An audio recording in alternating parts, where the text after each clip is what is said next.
복지의 혼합경제란 말이 나왔습니다. 어려운 말이 등장했고요. 복지의 혼합경제.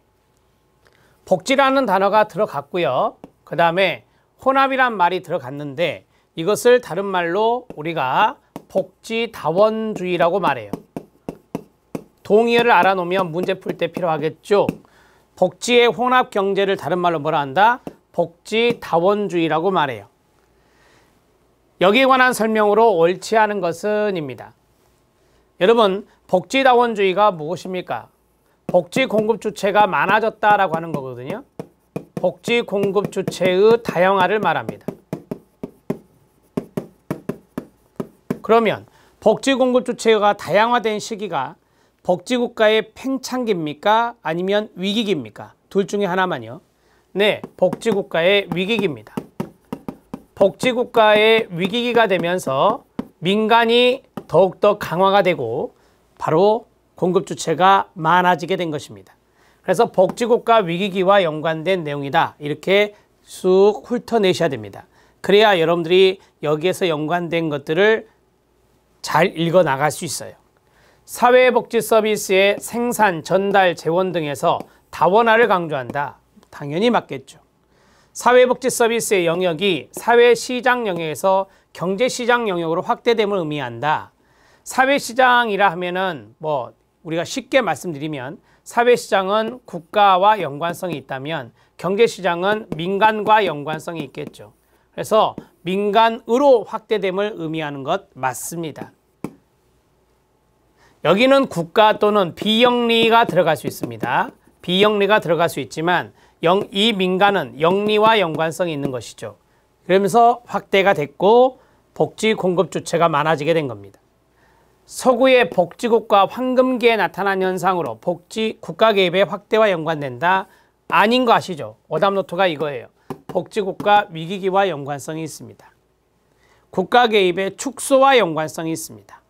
사회 구성원들의 복지에 대한 기대 상승이나 욕구 충족의 개별화와 관련성이 높다라고 했습니다. 여러분, 복지에 대한 기대 상승이 높다. 그 다음에 욕구 충족이 이루어질 때 우리가 그 욕구를 반영해서 그 욕구에 맞는 서비스를 줘야 되는데 그런 것들이 이제 민간 기관에서 많이 이루어지고 있거든요. 그래서 이 개별화의 관련성과 높은 겁니다. 사회복지 서비스는 공공부문과 민간 부분의 역할 분담을 통해 제공되어야 합니다. 자, 답을 해결했습니다. 답은 3번입니다. 다 내버려 두시고요. 복지의 혼합경제가 복지다원주의와 동의어고 이것은 복지 공급 주체의 다양화와 연관성이 있고 여기에 대한 시대적인 배경은 복지국가의 위기기구나 라고 정리하시면 돼요. 여기까지만 이해하셔도 충분합니다. 답은 3번입니다. 15번 문제 들어갑니다. 자, 15번 문제는 제도적 사회복지 보편주의에 대한 설명으로 옳지 않은 것은 입니다. 첫 번째, 사회권, 권리성을 말하죠. 통한 탈상품화 효과가 크다. 당연히 맞습니다. 급여의 혜택이 새로운 중간층까지 확대된다. 맞습니다. 즉 대상자가 넓다라고 하는 거예요. 국가의 적극적 개입에 대해 근하여 상대적으로 시장의 복지 기능을 최대한 약화시킵니다. 시장의 기능은 약화시키고 국가는 적극적으로 개입하는 게 제도적 사회복지입니다.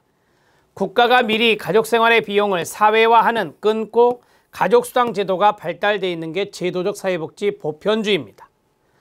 복지와 노동의 완벽한 결합 형태로서 완전고용 정책과 직접 연계가 있는 것이 바로 제도적 사회복지입니다. 제도적 사회복지는 경제 활성화와 복지 확대를 동시에 잡는 거예요.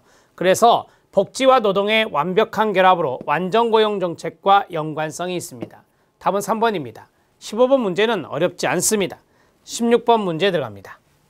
보편주의에 대한 내용을 해봤다면 선별주의 내용을 해보도록 하겠습니다. 자, 선별적 프로그램이 나왔습니다.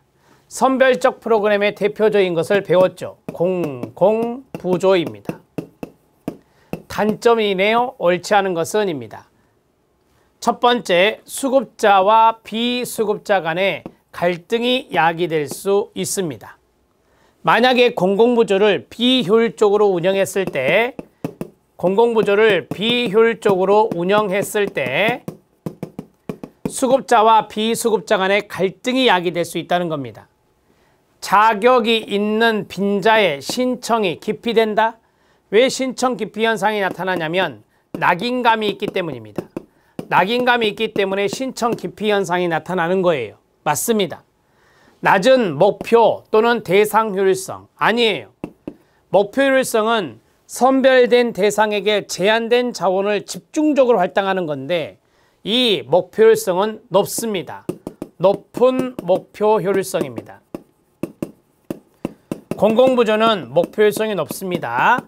장점이라고 말할 수 있습니다. 낮으니 틀렸어요.